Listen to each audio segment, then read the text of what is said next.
माननीय सदस्यगण, संसद के इस समावेश सत्र को संबोधित करते हुए मुझे अत्यंत खुशी हो रही है। बीता वर्ष भारत के तेज विकास और विरासत के उत्सव के रूप में स्मरणीय रहा है। ये कालखंड अपने साथ अनेक प्रेरणाएं लेकर आया है। इस समय वंदे मातरम के 150 वर्षों होने पर पूरे देश में समारोह आयोजित हो रहा है।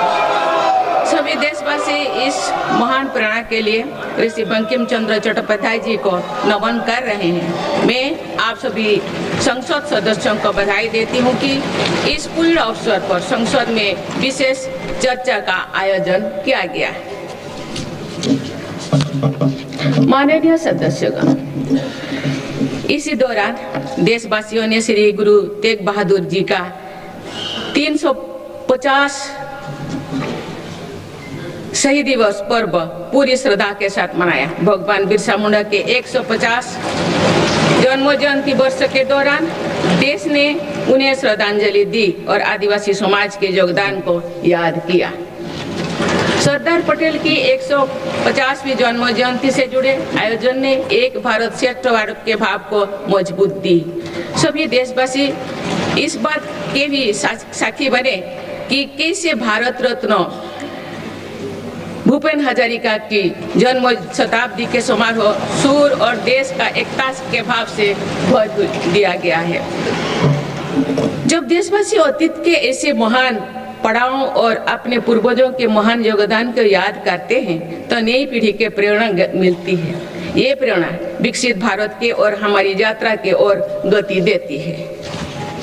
माननीय सदस्यगण, वर्ष 2026 के साथ ही हमारे देश इस सदी के दूसरी पड़ाव पर पहुंच गया है। भारत के लिए सदी के पहले 25 वर्षों का समापन अनेक सफलताओं, गौरवशाली उपलब्धियों और असाधारण अनुभवों के साथ हुआ है। बीते 10-11 वर्षों में भारत ने हर क्षेत्र में अपनी नींव मजबूत की है। ये वर्ष 2047 तक विकसित भारत की तेज यात्रा का बहुत बड़ा आधार है। माननीय सदस्यगण, बाबा साहेब अम्बेडकर ने हमेशा समानता और सामाजिक न्याय पर जोर दिया है। हमारे संविधान भी हमें यही प्रेरणा देता है। सच्चा सामाजिक न्याय यानी देश के हर नागरिक को उसका पूरा हक मिले, बिना किसी भेदभाव से मिले। मेरी सरकार सच्ची सामाजिक न्याय के लिए समर्पित है और इसी का नतीजा है कि पिछले एक दशक में 25 करोड़ देशवासी गरीबी को हराकर गरीबी से बाहर निकल के सरकार के तीसरे कार्यकाल में गरीबों को सशक्त करने के लिए अभियान और तेजी से आगे बढ़ा है। पिछले एक दशक में गरीबों के 4 करोड़ पक्के घर बने। बीते एक वर्ष में 32 लाख नए घर गरीबों के को मिले। जल जीवन मिशन के 5 वर्षों में 12.5 करोड़ नए परिवारों तक पाइप से पानी पहुंचाया गया है। बीते एक वर्ष में करीब 1 करोड़ नए परिवार तक नल से जल की सुविधा पहुंची। उज्ज्वला योजना के माध्यम से अब तक 10 करोड़ से ज्यादा परिवारों को एलपीजी कनेक्शंस मिले हैं और पिछले वर्ष भी ये अभियान तेजी से आगे बढ़ रहा है। मेरी सरकार पारदर्शी और ईमानदार व्यवस्थाओं को स्थायी बना रही है। इसी एक वर्ष में सरकार ने 7.25 लाख करोड़ रुपया से अधिक लाभ डीबीटी के माध्यम से सीधे लाभार्थियों को पहुंचाया। माननीय सदस्यगण, मेरी सरकार दलितों, पिछड़ों, वंचितों, जनजातीय समाज सभी के लिए पूरी संवेदनशीलता से काम कर रही है। सबका साथ सबका विकास का विजन देश के हर नागरिक के जीवन में सकारात्मक प्रभाव ला रहा है। वर्ष 2014 की शुरुआत में सिर्फ 25 करोड़ नागरिकों तक की सोशल सिक्योरिटी की योजनाएं पहुंच पाती थी।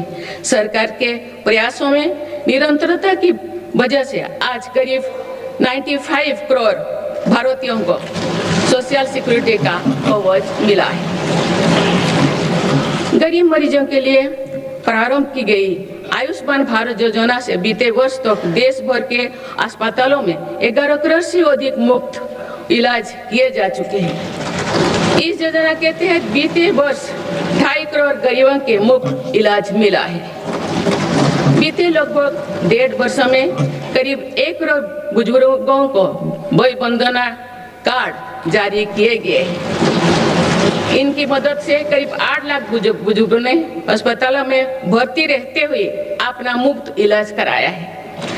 आज देश में बने 1,80,000 आयुष्मान आरोग्य मंदिर की वजह से मरीजों को घर के पास इलाज मिलना सुनिश्चित हुआ है।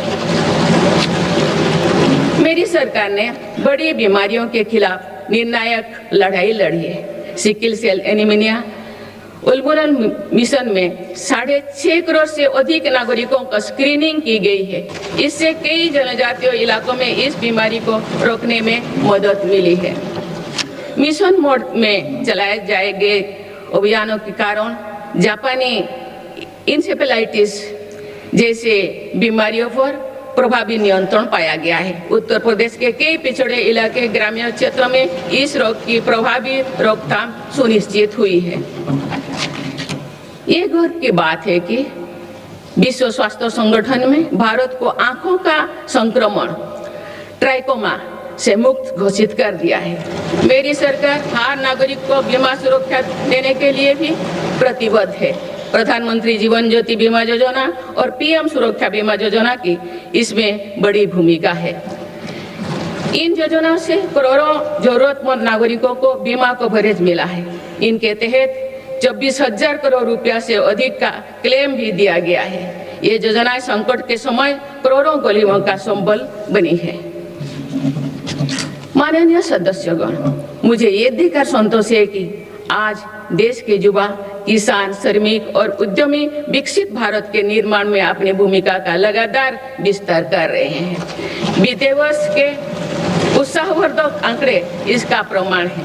पिछले वर्ष में भारत ने रिकॉर्ड 350 मिलियन टन से ज्यादा खाद्यान्नों का उत्पन्न हुआ है। 150 मिलियन टन उत्पादन के साथ भारत दुनिया का सबसे बड़ा चावल उत्पादन देश बन गया है। हमारा देश विश्व का दूसरे सबसे बड़ा मछली उत्पादन देश भी बना है। ये ब्लू इकोनॉमी में देश की सफलता को दिखाता है। दूध उत्पादन क्षेत्र में भी भारत दुनिया के सबसे सफल देश के रूप में जाना जाता है। एक सहकारिता आंदोलन की मजबूती का परिणाम है। देश के मैन्युफैक्चरिंग सेक्टर में भी इस दौरान रिकॉर्ड ग्रोथ दर्ज किया है। मोबाइल मैन्युफैक्चरिंग जैसे फील्ड में भारत अब दुनिया का दूसरे सबसे बड़ा देश बन गया है। 2025-26 के पहले 5 महीने में भारत का स्मार्टफोन एक्सपोर्ट 1 लाख करोड़ रुपया के पार हो गया था। इस साल भारत ने 100 से अधिक देशों को इलेक्ट्रिक व्हीकल का निर्यात शुरू किया। माननीय सदस्यगण, मेरी सरकार भ्रष्टाचार और घोटाला से मुक्त व्यवस्था का निर्माण करने में सफल हो रहा है। इससे करदाताओं की एक एक पाई देश के विकास और जन कल्याण से खर्च हो रही है। भारत आज आधुनिक इंफ्रास्ट्रक्चर पर अभूतपूर्व निवेश कर रहा है। जल, थल, नभ हर क्षेत्र में भारत की तेज गति आज विश्व में चर्चा का विषय है। अटल जी के समय पीएम ग्रामीण सड़क योजना शुरू हुई थी। बीते एक वर्ष में भारत ने लगभग 18,000 किलोमीटर नई ग्रामीण सड़कें जोड़ी है। अब भारत की करीब पूरी ग्रामीण आबादी सड़क से जुड़ चुकी है। गरीब तथा मध्यम वर्ग की सेवा में लगी भारतीय रेल तेजी से 100% इलेक्ट्रिफिकेशन के लक्ष्य के प्रति आगे बढ़ रही है। मिजोरम के आइजल और नई दिल्ली को डायरेक्ट रेल रोड से जोड़ा गया है। बीते वर्षों जब आइजल के स्टेशन पर पहली बार राजधानी एक्सप्रेस का आगमन हुआ तो स्थानीय लोगों के उत्साह ने सारे देश को प्रसन्नता से के भाव से जोड़ा है। जम्मू कश्मीर में विश्व के सबसे ऊंचे रेलवे आर्च ब्रिज, चुनाव ब्रिज और तमिलनाडु में नई पंबन ब्रिज का निर्माण कर भारत ने इंफ्रास्ट्रक्चर क्षेत्रों में एक कीर्तिमान स्थापित किया है।